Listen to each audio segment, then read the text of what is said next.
Por onde começar a ler Victor Hugo? Olá pessoal, tudo bem? Eu sou a Carmen e hoje eu vou apresentar minha sugestão de porta de entrada para a obra de Victor Hugo. Qual obra eu sugiro para vocês começarem a ler Victor Hugo? Eu já fiz acho que uns 2 vídeos dessa série, né? Por onde começar a ler autor X ou Y. Acho que eu já fiz de Dostoiévski, de Clarice Lispector. E agora fazendo de Victor Hugo.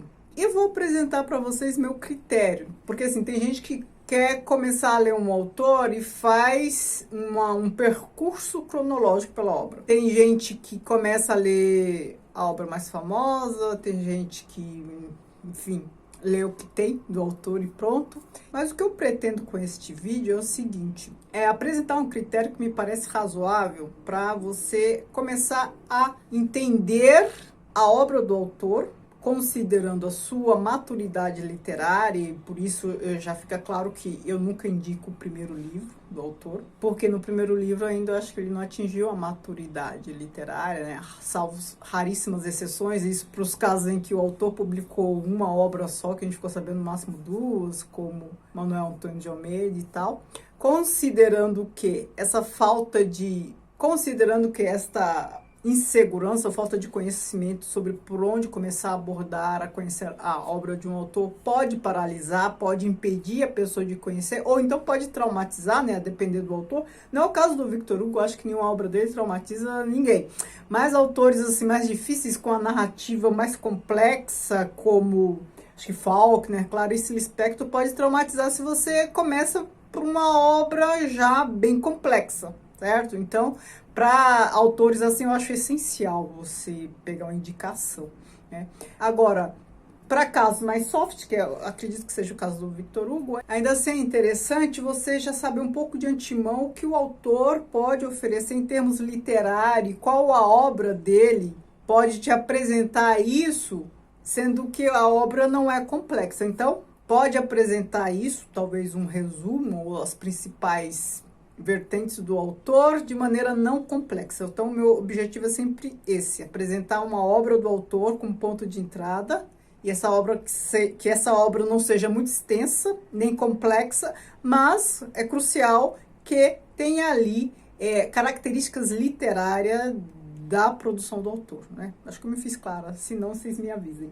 Antes de mais nada, pedir para você se inscrever neste canal, caso ainda não seja inscrito, me siga no Instagram, Vida do Mundo, veja as opções para membros desse canal, toda semana tem vídeo exclusivo para membros, hein? Tenho falado de teoria literária, tem leitura compartilhada, então dê uma olhadinha lá. Primeiro eu vou apresentar o que eu tenho do Victor Hugo, lembrando que eu já fiz O que Esperar de Victor Hugo, né? Que é uma série de vídeos em que eu conto um pouco do contexto do autor, da produção do autor, o contexto histórico, biográfico, e como essas questões da vida e da história, de seu contexto histórico, aparecem na obra do autor, né? Na sua produção. Então, do Victor Hugo, eu tenho Ruy Blas, que é uma peça de teatro, pouca gente conhece, O Corcunda de Notre Dame.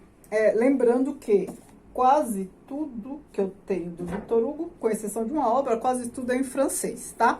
Então, Ruy Blas tá em francês, Notre Dame de Paris, que é a Corcunda de Notre Dame também, O Último Dia de um Condenado, o 94, a última obra dele, Os Miseráveis, Os Trabalhadores do Mar. Então, é isso que eu li de Victor Hugo. Eu sei que eu tenho um vídeo que eu lembro, O Corcunda de Notre Dame, é um vídeo bem antigo, e este aqui, o 94. Essa é a última obra dele, não é muito conhecida, hein? É romance, a obra aqui de maturidade mesmo que ele fez sobre ali o período da Revolução Francesa. 94 é o ano de 1994, o ano em que cabeças rolaram, né? Decapitação de reis revolucionários e tudo mais. Victor Hugo, ele é um grande representante do romantismo.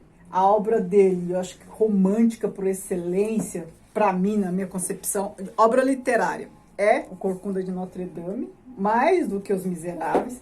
Corcunda de Notre Dame, eu diria Os Trabalhadores do Mar. Então, são as duas obras, assim, que a gente percebe mais características, aquelas características do romantismo que a gente estuda na escola, né? Aqui, não muito, Miseráveis, não muito, né?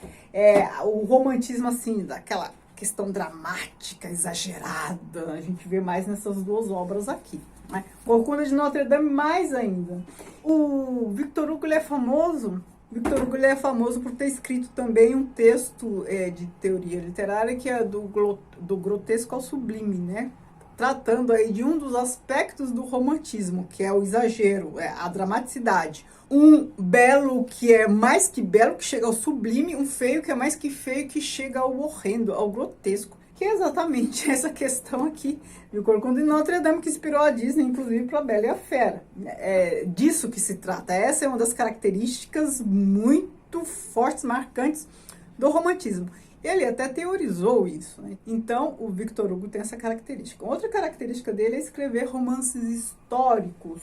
Corcunda de Notre Dame, a gente pode até considerar. O que é um romance histórico? Tem gente que fala, mas o que tem ali não é verdade, não foi bem assim, a história não foi bem assim. Não é função de um romance histórico tratar das coisas tal qual elas eram, né? Se assim fosse, não seria ficção. É por ser ficção que você não pode esperar que seja igualzinho, né?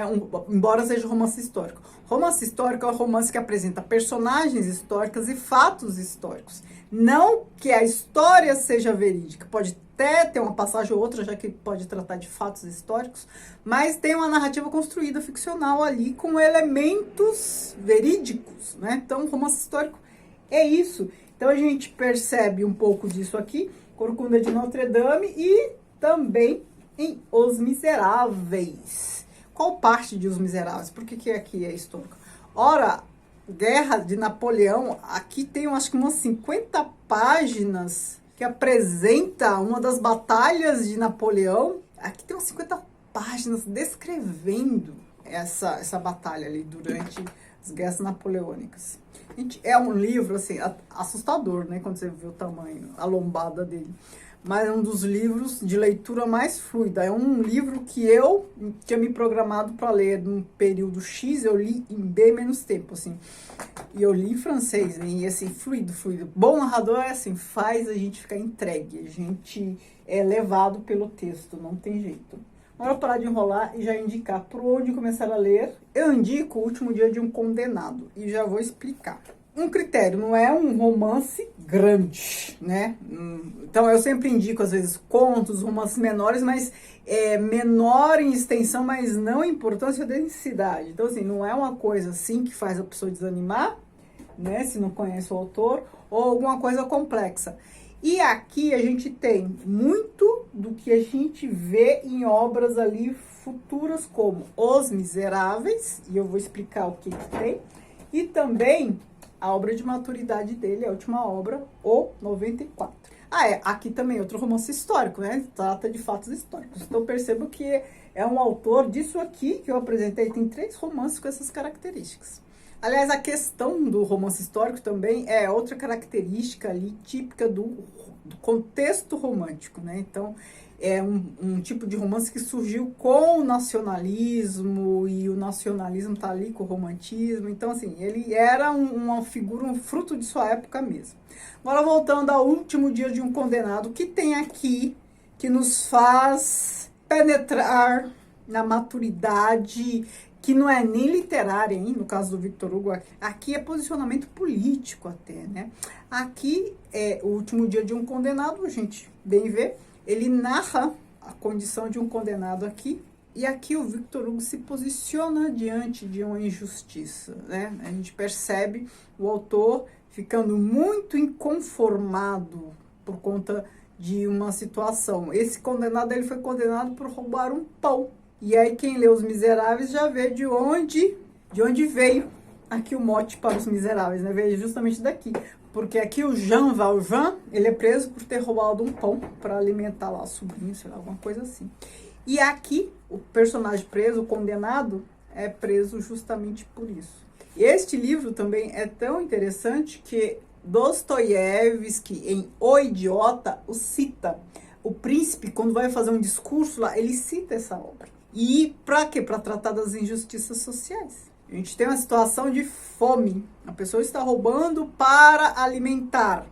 No caso aqui dos Miseráveis, alimentar criança e tal. Essa era uma questão clara do Dostoiévski também. Quem viu quem lê O Crime e Castigo e outras obras, percebe que essa questão social é forte em Dostoiévski.